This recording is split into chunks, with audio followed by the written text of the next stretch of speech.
We just please make sure our phones are off. Thank you. Just want to make sure everybody's phone is on silent. Thank you.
Good afternoon.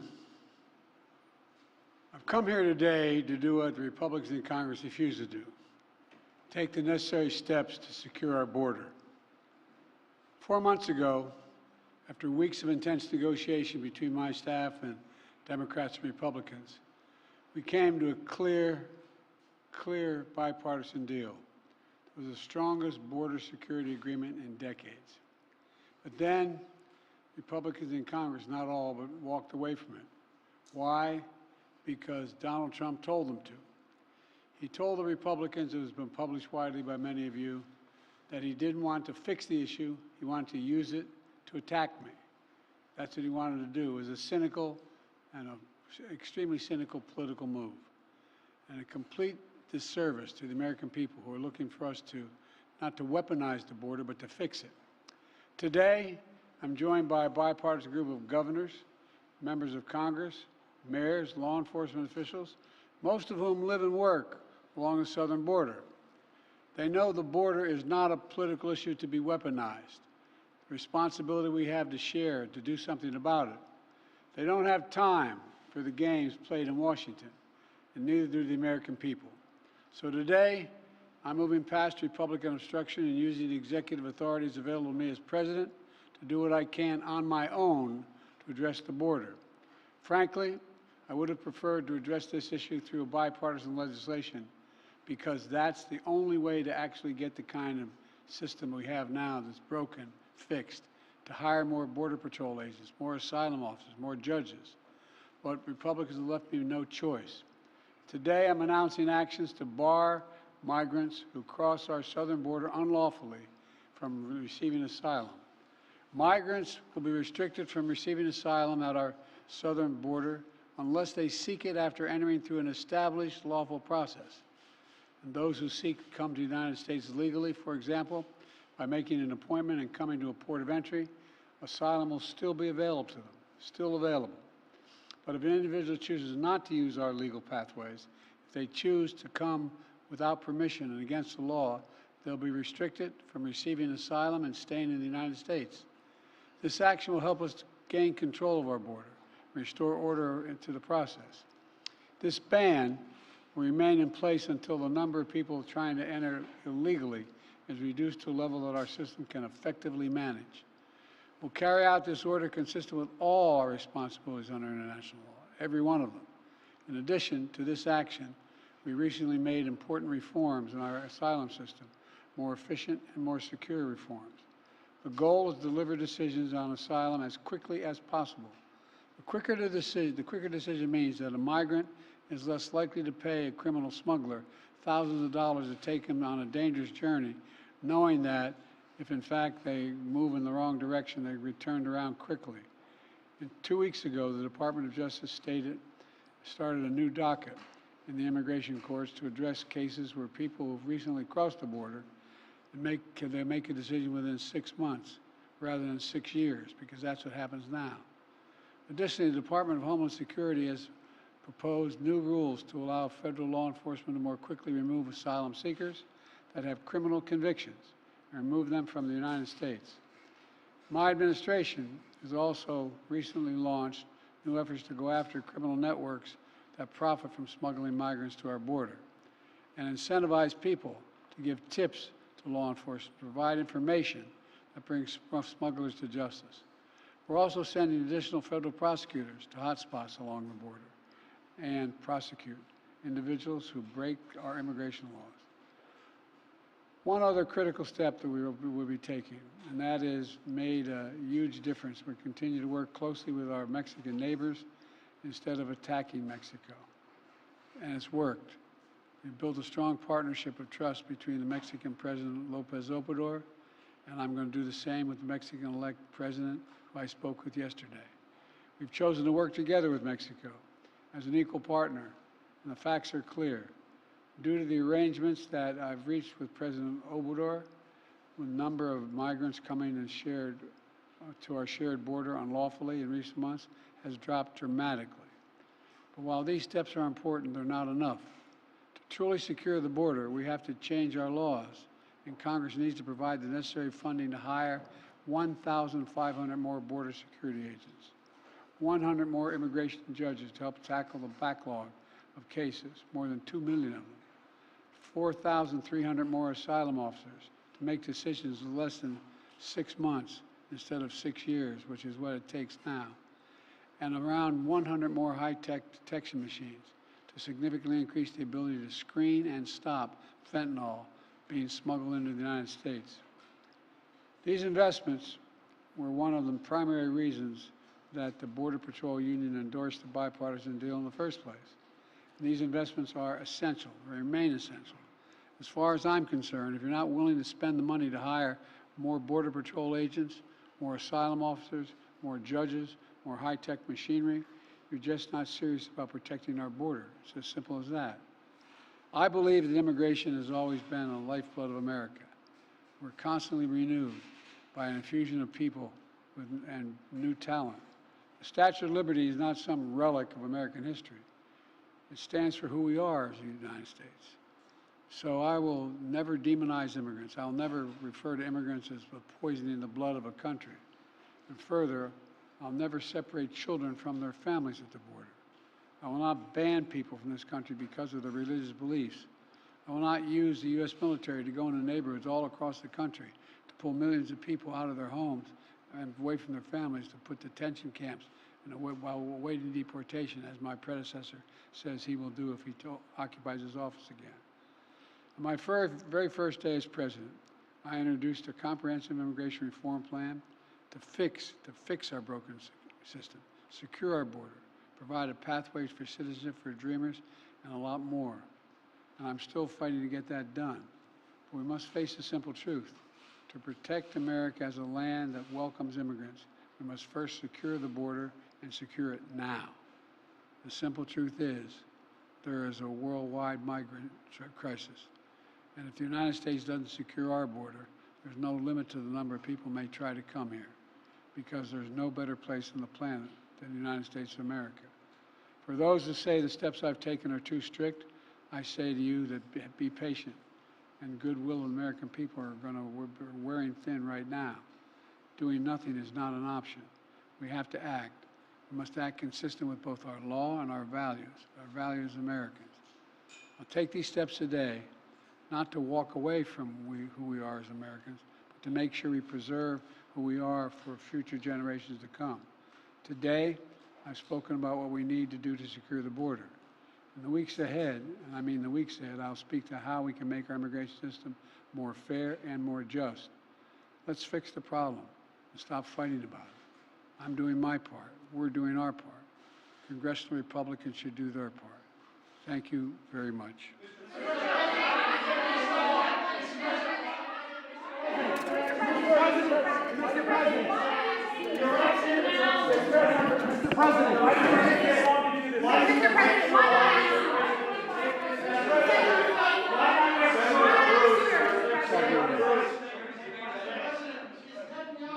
Politics with the war. What was that?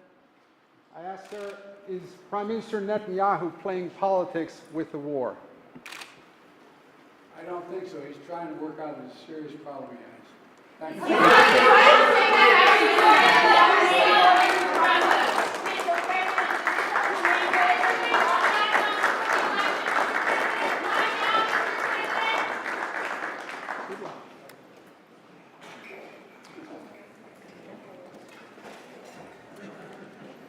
Keep it short. Not much room for nuance.